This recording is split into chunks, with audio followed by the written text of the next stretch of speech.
디베랴 벌판에서 일어난 일이라는 제목으로 잠시 함께 나누도록 하겠습니다.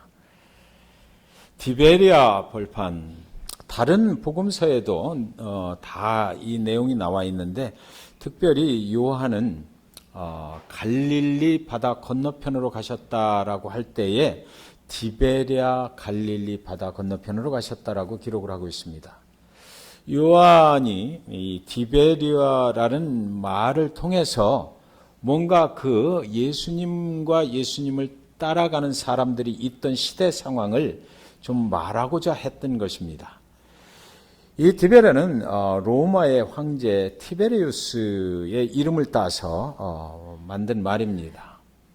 그러니까 그때 당시에 그 갈릴리의 유다의 백성들이 이제 로마의 속국으로 생활해 나갈 때 너무나 힘들고 여러 가지 장애물들을 만나게 되고, 그때에 예수님의 공생애가 시작돼서 병자를 고치고 예수님이 그들의 소망이 되는 이런 상황 중에 있었다라는 것이죠. 그래서 세상의 상황은 아주 힘들고 어려울 때인데 그때 예수님께서 오셔서 여러 가지 기적과 표적, 기사 이런 거를 나타내 주시니까 사람들이 그쪽으로 막 몰렸다, 이런 거예요. 그렇지 않겠습니까? 세상에 소망이 없을 때 우리가 기대하던 메시아가 이제 나타났다. 그리고 그분이 막 병든 자를 고치고 저를 좀 주목해 주시기 바랍니다. 예. 저한테 좀 주목해 주세요. 예. 그래서 그분이 막 이렇게 하니까 오늘 중요한 얘기를 하려고 그러는데, 우리가 다 알고 있는 이야기지만 여기 아주 중요한 메시지가 있습니다. 그래서 그분이 새로운 소망이 되셔서 오시니까 사람들 생각에는 그분이 메시아가 됐든지 아니면은 병자를 고치는 기적 같은 일들을, 초능력을 가진 사람이든지 don't care. 내 문제를 해결해 줄 수만 있다면 따라가는 것입니다. 네, 따라가는 거예요. 그래서 이 디베랴 그 황제가 이런 말이 있어요. 그 갈릴리 호수죠. 갈릴리 호수에 와서 보니까 너무나 아름다운 것입니다. 그래서 이것을, 이 갈릴리 호수를 그대로 옮겨다가 자기 왕궁 옆에다가 좀 이렇게 만들었으면 좋겠다. 아마 저녁 노을이 지는 그런 때에 그 갈릴리 호수를 방문했던 것 같아요. 이것은 뭐 사실이 아닐 수도 있습니다. 근데 이렇게 또 말하는 분들도 계시더라고요. 그래서 그걸 옮길 수는 없으니까 거기다가 자기 신하를 시켜서 이 갈릴리 호수의 이름을 디베랴 갈릴리 호수라고 불러라, 이렇게 했다라는 말이 있어요. 그 정도로 이 갈릴리가 아름다웠다라는 거죠. 근데 그곳에 이제 그 예수님의 사역의 중심지가 아닙니까, 거기가. 그래서 세상이 그렇게 참으로 소망이 없다라고 느끼고 있을 때에 예수님이 그곳에 오셔서 소망을 증거하는 것입니다. 병이 나을 수 있다, 나를 따라오라라고 하는 거죠. 나를 따르면 너의 삶이 변할 수 있다라는 새로운 소망을 주니까 사람들이, 수많은 군중들이 그를 따라갔다. 예수님이 좀 쉬고 싶은데도 불구하고, 그래도 예수님이 바다 건너편으로 건너가셨는데도 거기까지도 예수님이 오시니까 수많은 군중들이 그를 따라오고 있었다라는 것입니다. 6장 5절에 보면 예수께서 눈을 들어 큰 무리가 자기에게로 오는 것을 보시고 빌립에게 이르시되, 그 중에 한 제자에게 이르시되, 우리가 어디서 떡을 사서 이 사람들로 먹게 하겠느냐 하시니. 어디서라고 그랬어요? 우리가 이 수많은 군중들을 먹여야 되는데 어디서 떡을 사서 먹게 할 것이냐라는 거죠. 어디서 떡을 살 것이냐. 세상에 지금 우리가 있는 곳은 어디입니까? 디베랴 갈릴리 바다 건너편 허허 벌판이에요. 떡을 살 수 있는 곳이 아니에요. 이 예수님의 질문 속에 어디서라는 말 속에 중요한 그 단서가 있어요. 예수님이 왜 이렇게 물어보셨나? 어디서? 세상에서 지금 떡을 살 수가 없죠.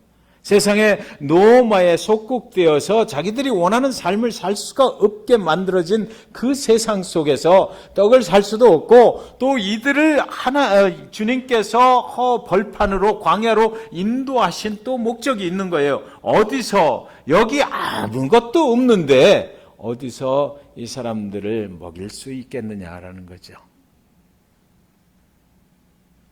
그랬더니 빌립이 대답을 하는데 각 사람으로 조금씩 받게 할지라도 200데나리온의 떡이 부족하리이다. 빌립은 계산에 굉장히 아주 능했던 사람인 것 같아요. 딱 계산을 해보니까 여기 모인 사람들, 그때 뭐 장정들, 남자들만 5,000명이라고 하니까 신학자들이 분석한 거를 보면 한 2만 명이 모였을 것이다 이렇게 얘기해요. 여러분, 그 2만 명을 먹일 수 있는 상황이 도저히 아니잖아요. 설령 거기에 뭐 가게가 있고 뭐 이렇다 하더라도 2만 명을 어떻게 갑자기 먹일 수가 있겠느냐고요. 말도 안 되는 소리죠. 200데나리온의 떡이 부족하다라고 말을 합니다. 계산을 해보니까 그래 조금씩 이렇게 먹인다 하더라도 그렇다는 거죠. 그런데 그 옆에 있던 안드레가 가만히 보니까 자, 여기 이제 잘 그 상황을 보십시오. 남자만 5,000명이다라고 할 때에 여기서 이제 먹어야 되는데 그러면 이 제자들이 돌아다니면서 혹시 누가 무엇을 가지고 왔나 좀 챙겨봤을 것 같아요. 네. 그런데 아무도 앞에 내놓지 않는 상황이죠. 조금씩 주머니 속에 넣고 왔는지 모르겠어요. 있는 사람도 있고 또 없는 사람도 있었겠죠. 근데 안드레가 가만히 보니까 여기 있어요 하고 내가 가진 것은 이거 있는데요. 이거 괜찮을까요? 하고 내어 미는데 보니까 그는 어린아이였다라고 말합니다. 어린아이가 순수한 마음에 보리떡 5개와 물고기 2마리를 내어놓은 거죠. 그런데 안드레가 그것을 가지고 주님께 말하기를 뭐라고 그러냐면 이 많은 사람에게 이것이 얼마나 되겠습니까? 이거 갖고는 택도 없잖아요. 우리가 가진 것은 이것이 전부입니다. 라고 말했어요. 빌립은요, 필요한 떡의 양을 계산을 했습니다. 그리고 안드레는 지금 현재 가지고 있는 떡의 양을 계산을 해냈어요. 그리고 나서 도저히 감당할 수 없다라고 이제 결론을 지어버린 거죠. 빌립이나 안드레가 생각한 것은 굉장히 올바른 거예요. 지금 이 상황에서 우리가 어떻게 할 수가 없다라는 거죠. 200데나리온이 부족합니다. 정확하게 분석을 해낸 거예요. 그리고 또 이 어린아이가 가지고 있는 이것 가지고는 택도 없습니다. 아주 올바르게 현재 상황을 그대로 정확하게 말을 한 겁니다. 틀린 대답이 절대 아니죠. 믿음이 없어서 이렇게 대답한 게 아니고 현재 상황 우리가 처하고 있는 것은 이것이다라고 아주 올바르게 분석을 해냈습니다. 그런데 여기서 이제 문제가 있다라고 이제 성경을 우리가 해석을 하는 거죠. 이들이 가지고 있는 문제가 뭐냐면 그들은 이미 예수님이 병자를 고치고 또 중풍병자를 일으켜 세우고 하는 뭐 여러 가지 표적과 기사를 예수님이 하나님의 아들로서 능력을 행사하시는 것을 이미 본 사람들이다라는 거예요. 빌립과 안드레도 역시 보았죠. 본 사람들이 지금 예수님께서 어디서 떡을 구하겠느냐라고 말을 하니까 질문을 던지니까 지금 현재 상황만 가지고 대답을 했다라는 것이죠. 감당할 수 없는 벅찬 상황인 것도 이 사람들은 분명히 알아요. 이 도저히 안 된다라는 것입니다. 그 다음에 우리에게는 그럴 만한 능력이 없다. 이 사람들을 먹일 수 있는 능력이 없다. 라는 것도 분명하게 알고 있는 사람들이에요. 우리 자신의 한계, 인간의 한계를 분명히 알고 있는 사람들이라는 거죠. 그런데 그들에게 물으시는 주님에 대해서는 알지 못했다라는 겁니다. 그것을 물으시는 주님에 대해서는 정작 그 앞에 그동안 표적과 기사를 보여주셨던 그 주님에 대해서는 오늘도 역시 나는 잘 모른다라고 대답하는 것입니다. 우리가 하나님과 함께 살아가고 하나님의 능력을 경험하고 우리의 간증을 들어보면 하나님께서 하셨다라고 고백을 해요.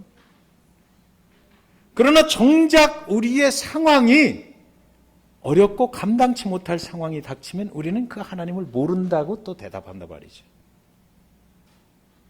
정작 그 하나님이 우리와 함께하고 계시고 내 인생에 신실하신 그 하나님, 오늘까지 여기까지 인도하신 하나님, 그분을 우리는 경험하면서 살고 있는데도 불구하고 오늘 내 상황이 어려워졌을 때 정작 함께하고 계신, 지금까지 역사하신 그 하나님이 계심에도 불구하고 그분을 잘 모릅니다라고 대답한다는 말이에요.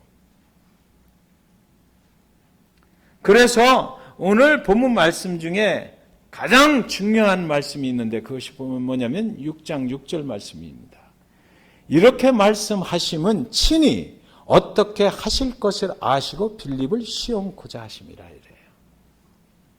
이미 자 보셔요.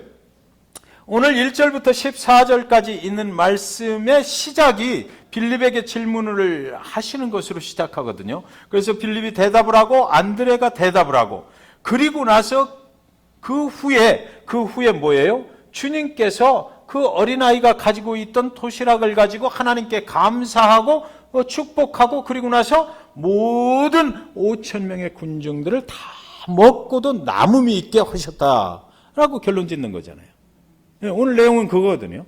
그러니까 빌립이 대답을 어떻게 했든 또 안드레가 어떻게 했든 그거하고는 관계없이 주님은 주님 되심을 그 순간에 보여주시는 거예요. 주님은 이미 다 앞으로 내가 어떻게 해야 될지를 다 알고 계획하고 그 군중들을 먹이실 생각을 다 하고 계셨고요. 하나님의 능력으로 내가 충분히 먹일 수 있다라는 것을 주님은 알고 계셨고, 다만 그렇게 질문을 던져봤던 겁니다.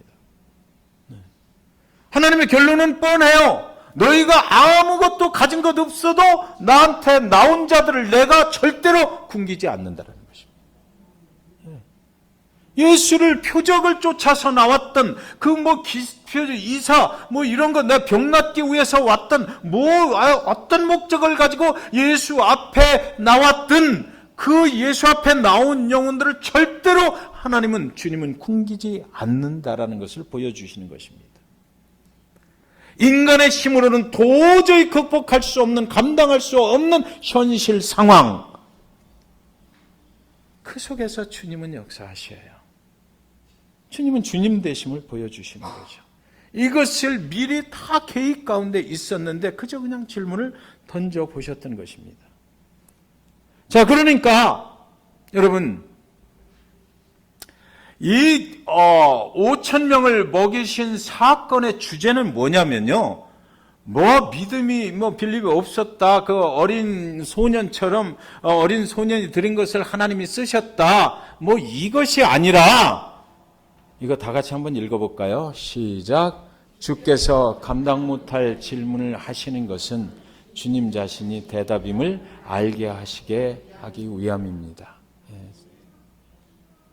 하기 위함입니다. 그게 빠졌네요. 주님께서 때때로 우리에게 질문하시거든요. 이거 어떻게 할까? 근데 우리 생각에는 도저히 안 돼. 빠져나갈 구멍이 없어요. 해결할 가능성이 전혀 없어. 그런데도 주님께서 우리에게 물어보시거든요. 그럴 때 있잖아요. 우리 살다 보면. 교회 사역도 그럴 때 있는 것 같아요. 도저히 우리 힘으로는 할 수가 없어. 그런데 기도할 때마다 하나님이 그걸 하라고 그러셔. 하나님은 할 수 없는데요.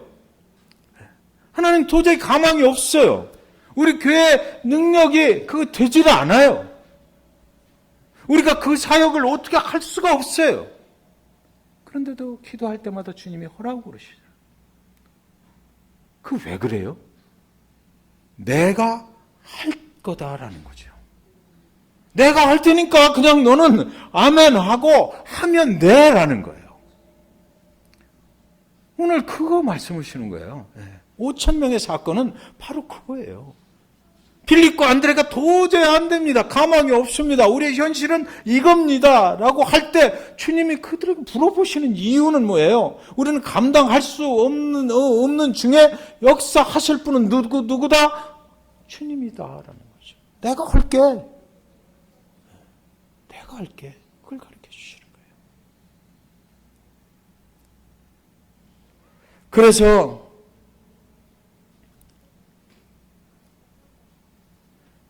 12절 13절에 보면 저희가 배부른 후에 예수께서 제자들에게 이르시되 남은 조각을 거두고 버리는 것이 없게 하라 하시므로 이에 거두니 보리떡 5개로 먹고 남은 조각이 12바구니에 찼더라. 이렇게 이제 결론이 나거든요. 자, 먹고 사람들이 다 떠나요. 그죠? 이제 빈들에 남은 조각들만 남습니다. 그때에 표적을 보러 왔던 사람들은 다 가는 거죠. 그리고 또 실제 거기 남은 사람들은 이제 제자들만 남았어요.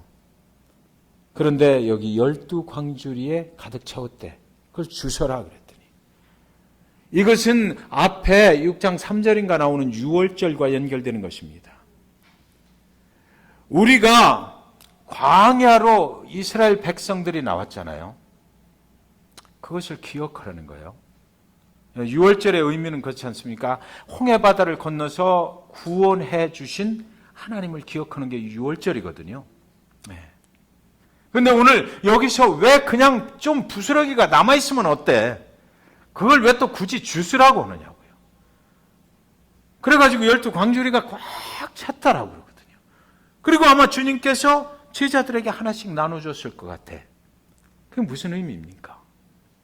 너희가 앞으로 이 사역을 감당할 때 오늘을 기억하라는 것입니다. 오늘을 기억하라. 이스라엘 백성들에게 유월절을 통해서 뭐를 기억하게 해? 하나님께서 그 광야 가운데서 온전히 그 40년 동안 지나는 동안 뭐를 주셨다? 만나를 주셨다. 구원하신 분이 그 너희들이 먹을 생명의 떡을 준비하신다라는 거, 그걸 잊지 말자라는 거거든요. 예. 하나님께서 예수 그리스도를 통해서 저와 여러분을 구원하셨으면 그 다음에 구원받은 자의 삶을 살아갈 때 하나님을 통해서 우리의 생명의 떡을 공급하신다라는 것을 잊지 말라라는 것입니다. 5천 명을 먹이신 사건의 결론이 바로 그거예요. 또 너희가 오늘 예수님께서 그 5천 명을 그 광야 가운데서 허업을판에서 먹였던 그 사건을 잊지 말라. 주님 사역을 감당할 때에 절대로 오늘을 잊지 말라는 것이죠. 빌립아, 안드레야, 부족된다고 그랬지, 안 된다라고 그랬지, 어림없다라고 그랬지, 감당 못할 것이라고 그랬지, 앞으로 너희가 주님의 사역을 감당을 하면서 제자들아, 도저히 안 될 것이다. 이것은 너무나 위험하고 이것은 도저히 있을 수 없는 일이고 내가 가진 능력으로 할 수 없는 것이라고 그런 생각이 들 때에 오늘 이 광야, 이 허벌판에서 일어났던 일을 기억하라라는 것이에요.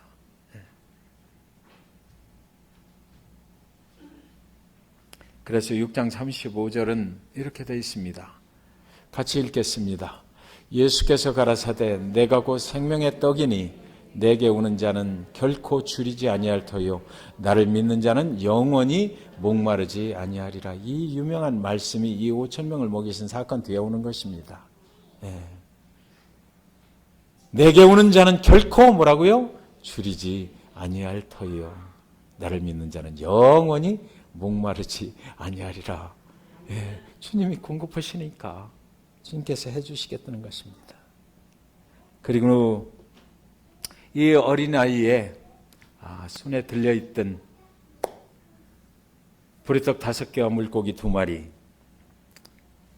이것이 주님의 손에 올려질 때에 주님께서 그걸 가지고 5천 명을 먹이실 수 있도록 불려버리셨거든요. 그리고 나서 나눠주셨어요. 나에게 있는 연약함, 그렇죠? 주님 앞에 나왔을 때 그 수많은 5천 명이라는 사람들이 어쩌면 다 주머니 속에 조금씩은 가지고 있는데 이게 무슨 도움이 되겠나 라고 생각하고 내놓지 않았을지도 모르겠어요. 근데 어린 영혼은 그걸 내놓았거든. 조그만 것, 그것이 주님의 손에 들려지니까 나뿐만 아니라 수많은 다른 사람들을 위해서 사용이 될 수 있게 주님이 만드셨다는 것입니다. 수많은 사람들에게 주님의 축복이 전해졌다. 복음을 증거할 때 이런 거죠. 복음을 증거할 때 이런 것이 나타나는 거예요. 우리가 복음을 위해서 조그만 것을 주님의 손에 올려드리면 주님께서는 그것을 불리고 불리셔서 이 세상의 수많은 영혼들이 복음을 들을 수 있도록 그 일을 행하신다라는 것입니다.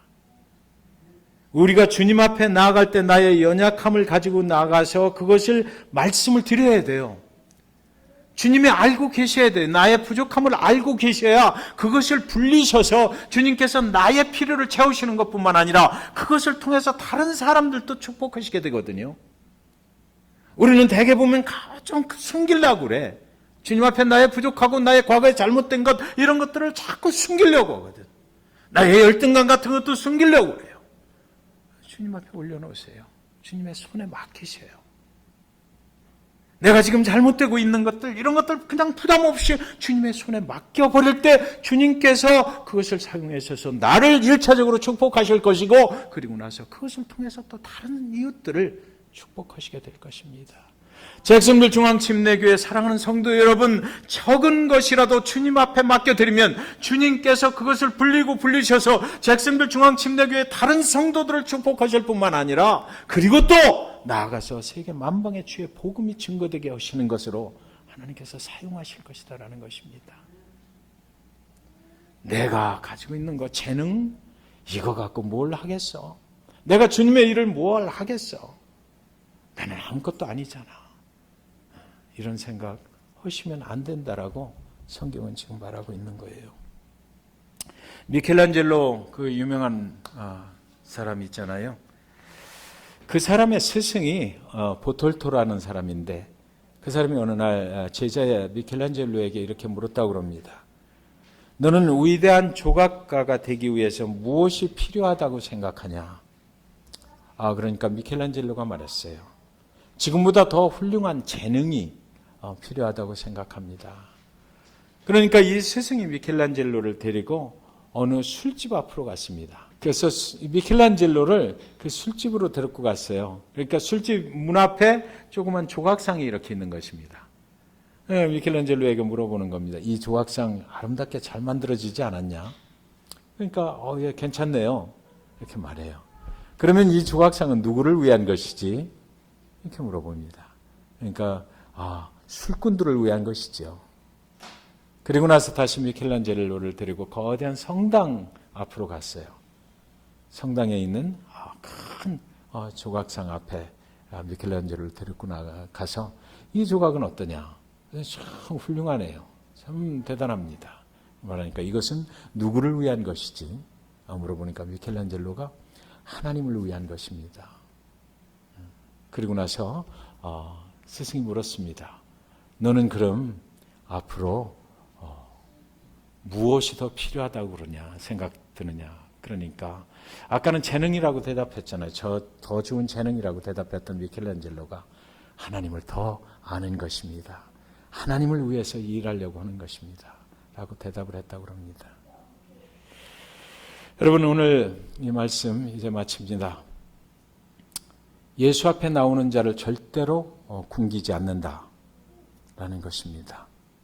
그리고 우리는 우리가 상황을 볼 적에 너무나 어처구니 없고 너무나 황당하고 도저히 할 수 없는 그런 상황 가운데 있을지라도 그 일을 행하시는 분이 우리가 아니고 하나님이신 것 그거 꼭 기억하시기 바랍니다. 그래서 이번 부흥성회 가운데도 하나님께서 하실 것을 믿고 기도하시고 많이 좀 참여하시고 그리고 또 우리의 삶이 여러 가지로 참 어렵고 힘든 가운데 있다 할지라도 오늘 말씀 꼭 기억하십시오. 하나님께서 하시면 하시는 것입니다. 기도하겠습니다.